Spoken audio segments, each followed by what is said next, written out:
الله الحمد لله وحده والصلاة والسلام على من لا نبي بعده. أما بعد، قال الله تعالى: واعتصموا بحبل الله جميعا ولا تفرقوا.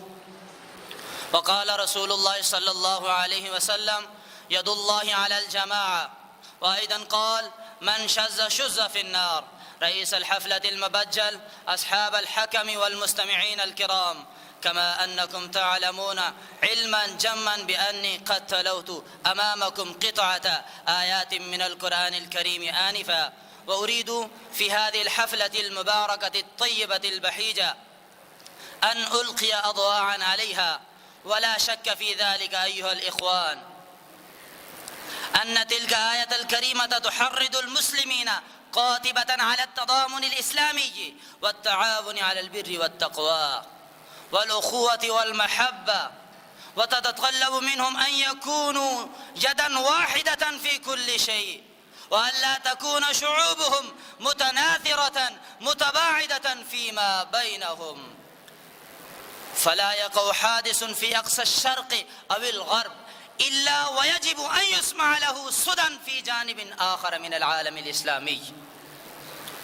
يا شباب المسلمين، إن الأخوة الإسلامية تمثل أروع المعاني الإنسانية، والمسلمون كلهم إخوة، كما أشار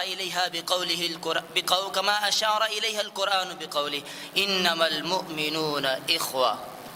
وقد شبه النبي صلى الله عليه وسلم المؤمنين بالبنيان، كما جاء فيما رواه الشيخان عن أبي موسى الأشعري رضي الله عنه قال: قال رسول الله صلى الله عليه وسلم: المؤمن لمؤمن كالبنيان يشد بعضه بعضا. ولكن أقول مع الأسف الشديد والقلق البالغ أن الأوضاع الراهنة التي يعيش فيها المسلمون متشتتين الشمل ومتمزقين الجمع لا تختلف خطورة حالتهم عما سبق في تاريخهم أيام دولتهم الأندلسية الأخير، فلقد تكالب أعداء الإسلام عليهم من كل جانب، وهم ملحون في جهودهم على إذابة شخصيتهم الإسلامية وتشخصهم الخاص وميزاتهم الذاتية.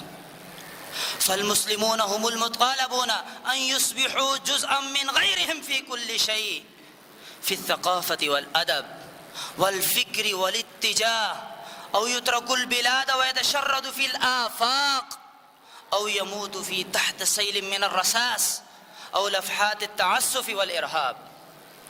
يا أشباب الأمة الإسلامية ويا أزهار الحديقة الإسلام، افتحوا عيونكم من هذا السبات العميق، واجتمعوا كل رصيف واحد، واذكروا قول نبيكم صلى الله عليه وسلم: ولا تحاسدوا ولا تدابروا ولا تجسسوا ولا تناجشوا ولا يبيع بعضكم على بيع بعض، كونوا عباد الله إخوانا.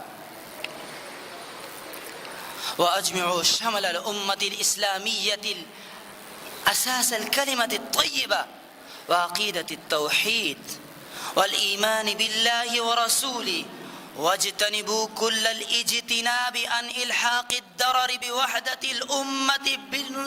بوحدة الأمة باسم العنصر والدم، وباسم المسلك والمنهج، وباسم المهنة والحرفة، وباسم اللون والوطن. وابتعدوا كل الابتعاد عن تعيد أو مخالفة لمجرد فائدة ذاتية أو لفائدة طبقة خاصة على حساب مصلحة الأمة الاجتماعية. أختم كلامي: وما علينا إلا البلاغ المبين.